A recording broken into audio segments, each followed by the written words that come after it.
La idea de pensamiento nacional es una idea a mí que me resulta, digamos, estimulante y controvertida a la vez, porque por un lado uno podría decir que es necesario un pensamiento nacional y a su vez también después empezar a discurrir acerca de qué es eso.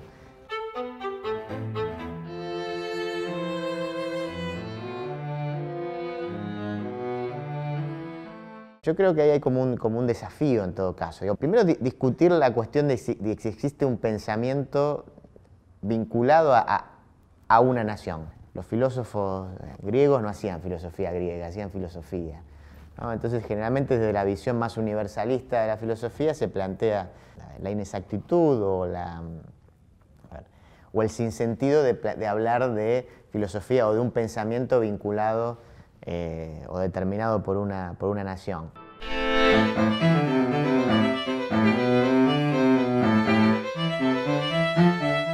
Desde aquellos lugares que siempre fuimos considerados periferia, tenemos también una obligación de hablar desde nuestro espacio y también, creo yo, desde nuestro tiempo, porque este es un tiempo especial. A mí me parece que a diferencia de las reflexiones sobre el pensamiento nacional de otro momento, que eran, insisto, reflexiones que se hacían desde un punto de vista de la resistencia frente a un centro que justamente imponía las condiciones, yo creo que en este momento sigue la necesidad de una resistencia, pero es un momento más propositivo. Me parece que estamos dando un paso adelante y que incluso desde los grandes centros del mundo empiezan a ver qué se está hablando acá, qué se está discutiendo acá. Creo que los procesos políticos de Latinoamérica marcan un faro en muchos sentidos y eso también, esos procesos generan o son parte en realidad de una enorme riqueza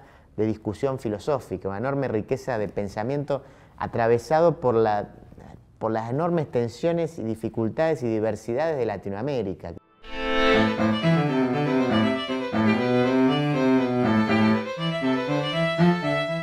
Hay momentos de la historia en los cuales la política o determinada dirigencia política o determinados actores políticos están un paso adelante de la sociedad. De repente hay un actor político, que en este caso en la Argentina en 2003 ocupa el poder formal, que toma una serie de iniciativas que luego son acompañadas por la sociedad.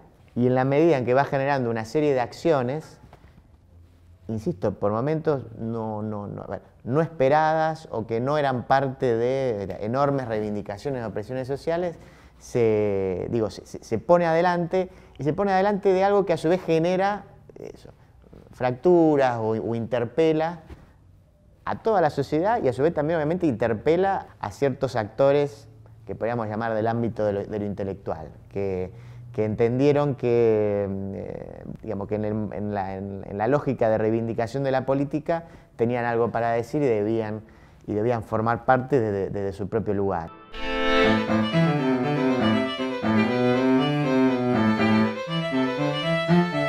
Kirchner es, desde mi punto de vista, el primer presidente que asume sabiendo que el poder formal no era el poder real. O sea que en realidad es un presidente, en este caso si querés, rebelde, o es un presidente que desde ese lugar, desde la formalidad del poder, denuncia el poder real. Y eso es algo que no se había dado nunca. Esa es una actitud, si querés, que claramente entusiasma a los sectores juveniles, ¿sí? Que justamente estaban reclamando esa denuncia al poder real. Y a su vez también marca con enorme claridad que poder formal no es igual a poder real.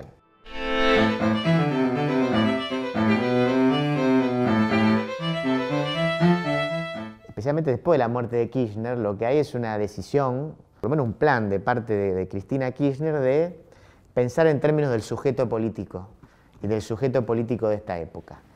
Y yo creo que a diferencia de otras épocas, y eso también nos lleva a pensar qué es el kirchnerismo, pero es decir, sí, no sé, si el peronismo clásico tenía como sujeto político al movimiento obrero, está claro que el kirchnerismo no lo tiene al movimiento obrero.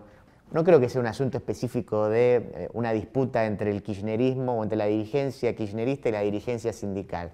En realidad tiene que ver con transformaciones en el capitalismo global, etc. Pero digo, hay una decisión de decir, hay un sujeto político nuevo y ese sujeto político nuevo es un sujeto político, si querés, generacional, etario. Y yo creo que a su vez la apuesta, y no me parece casual, es ese sujeto político está encarnado especialmente en esa, digamos, en esa edad que es la que tienen los nietos recuperados.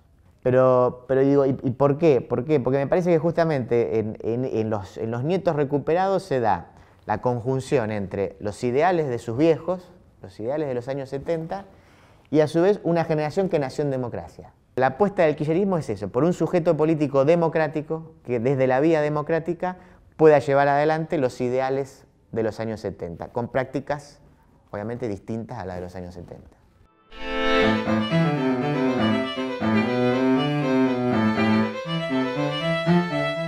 Probablemente en la Argentina por lo menos ha habido, si querés, dos grandes proyectos de país que se plasmaron a su vez en dos sendas constituciones. La Constitución de 1853 de inspiración alberdiana y la Constitución que podemos llamar Constitución peronista de 1949, quizás cuyo principal, digamos, ideólogo fue Arturo Sampay. Yo creo que ahí hay dos modelos de país.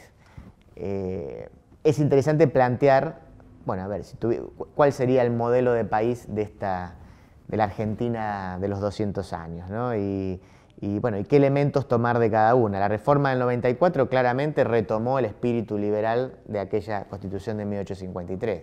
Yo creo que sería deseable recuperar elementos de aquella siempre olvidada Constitución de 1949, derogada de facto.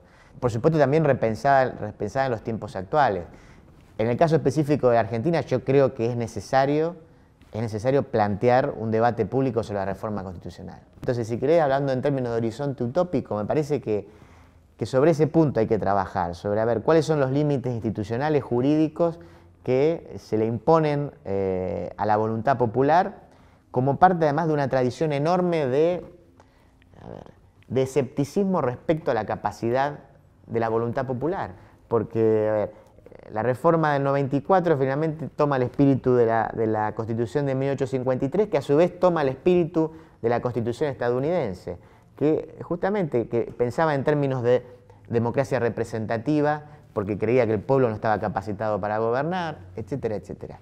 Y que a su vez tenía ese enorme miedo y que aparecía en esta idea del equilibrio de poderes, pero con un fuerte sesgo de ese único poder que nunca se somete justamente a los electores, que es el poder judicial. Así que digo, hay mucho para revisar, se ha avanzado en otras partes de Latinoamérica, creo que aún en esos países de Latinoamérica se habla en términos de transicionales. Pienso en la reforma boliviana, que es muy progresista en muchos aspectos, pero que aún así se reconoce como que es parte de una transición. Así que yo creo que ese es el sendero que hay que transitar.